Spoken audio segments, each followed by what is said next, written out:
watching The 7 from WATE 6 on your side. Good evening, I'm Bo Williams, and welcome to The 7. Let's get a look at the big 7 stories right now. And topping the list for us is the weather. I want to show you some video of the sky just a few minutes ago, right before sunset, right outside the station here in North Knoxville. And as you can see, there's that gray all around. Dark clouds going to be rolling in, getting us ready for a pretty soggy night. We want to turn it over to meteorologist Ken Weathers now for more. Hey, Ken. Hey, Bo. Yeah, quiet right now. This is Market Square. Live look. People are milling about. Oh, he's got an umbrella. There you go. Smart. You're going to need it as we go over the next several hours. We're just starting to see some of the rainfall move into the plateau and into the Smokies. Some heavier rain as well, just north of the Nashville area, or Chattanooga area rather. But first batch kind of working its way through the Carolinas. This is our rainmaker for tonight, coming out of Mississippi and Alabama and heading in our direction. So let's talk about what we're expecting as we go through the night tonight. Between now and about, say, late morning, almost midday tomorrow, some 1 to 2 inch totals across the area, especially Knoxville eastward, some 3/4 inch to 1 inch amounts across the plateau up into southeast Kentucky. So certainly appreciable amounts. Could be some isolated flooding in spots. The good news is rain wraps up pretty quickly by tomorrow. From midday on, we are drier, staying cloudy though, and temperatures in the mid-50s. We're dry from tomorrow night through most of Friday, but then quickly Friday night into Saturday, we're weather aware again. Rain will be likely, and it actually ends as snow for some. We're close to 70 Friday, by the way, before we see those snow chances. More on that, Bo, coming up in just a minute. All right, Ken, big changes on the way. Thank you. Next in the big 7, President Biden announced a major move against Russia, a ban on Russian oil and gas imports. Now, President Biden recognizes the ban will also bring pain at the pump. Even so, Republicans and Democrats on Capitol Hill have now both called for this ban. Defending freedom is going to cost. It's going to cost us as well. Today's ban also blocks new U.S. investments in Russia's energy sector and prohibits Americans from financing foreign companies that invest in Russian energy. In addition to the billions of U.S. dollars Russia will lose from the ban, by the end of the year, the U.K. says it will phase out Russian oil and gas, while the European Union will slash imports of both by 2/3. Well, next on the Big 7, we mentioned the latest ban on Russia will directly impact Americans at the pump. But these prices won't just impact us when we fill up our tanks, but it's going to impact the entire economy. We spoke with a UT professor to get his predictions and tips for consumers, and he says there are 2 things contributing to the gas prices going up. First, the war between Ukraine and Russia. 2, the surge in demand for gas as the pandemic starts to subside, and, well, more of us are getting out and about. He adds households will need to prioritize what's important. The main thing is to critically reevaluate our consumption patterns and our driving patterns and just sort of make the decision that's right for the household. If we have to really continue to bear these fuel prices, we may have to make some cuts somewhere else.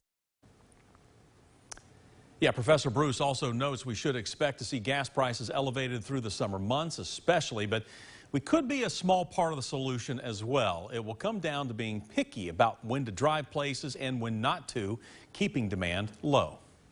Well, these prices bring us to our next Big 7 story. Local first responders and trucking companies rely on fuel for their job, and they too will be watching those prices closely. In an emergency, rural Metro isn't thinking about gas prices, obviously, but Assistant Fire Chief Rick Harrell says there is the possibility they will have to adjust their budget to meet the prices at the pump.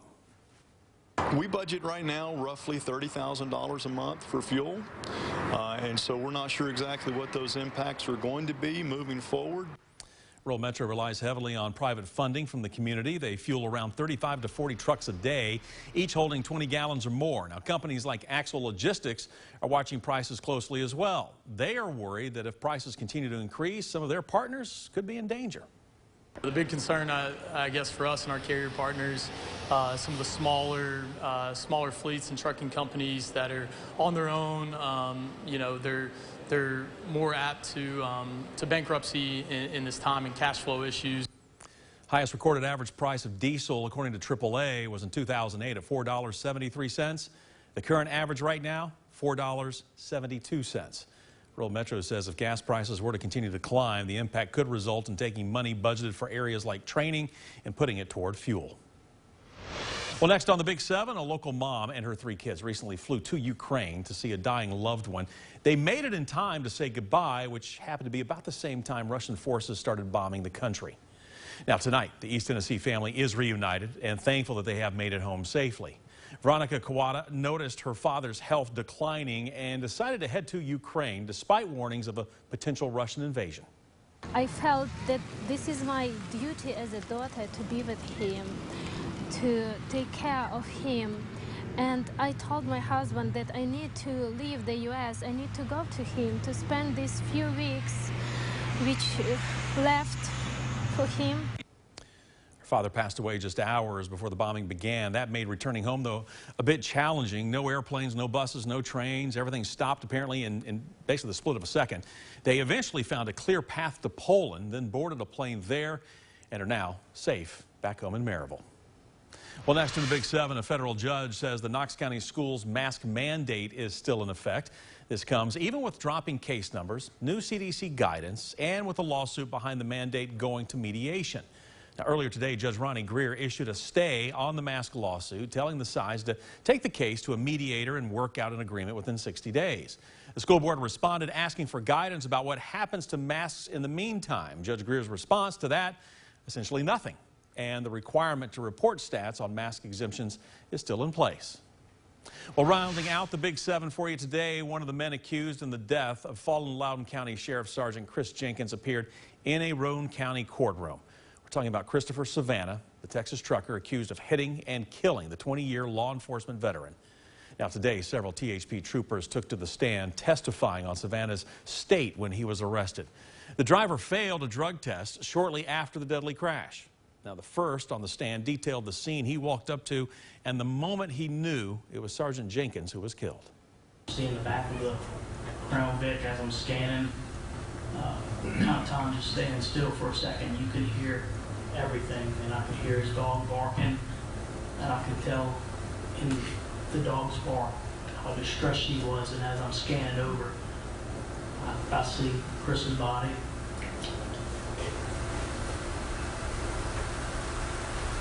And I see kind of some other things I'd rather not describe unless I'm required to. Testimony did include some graphic observations, and the judge even asked us to turn our cameras off and stop live streaming for a brief period. We also heard a lot of testimony about field sobriety tests conducted that Savannah showed signs of impairment, not by alcohol, but by drugs.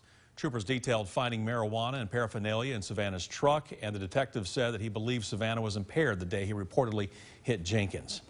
Now today we also received Sergeant Jenkins' autopsy report from the Knox County Regional Forensic Center. It details the extent of the injuries he suffered when he was crushed between a semi and his patrol car. As we told you, Sergeant Jenkins was hit while he was trying to remove a ladder from the interstate.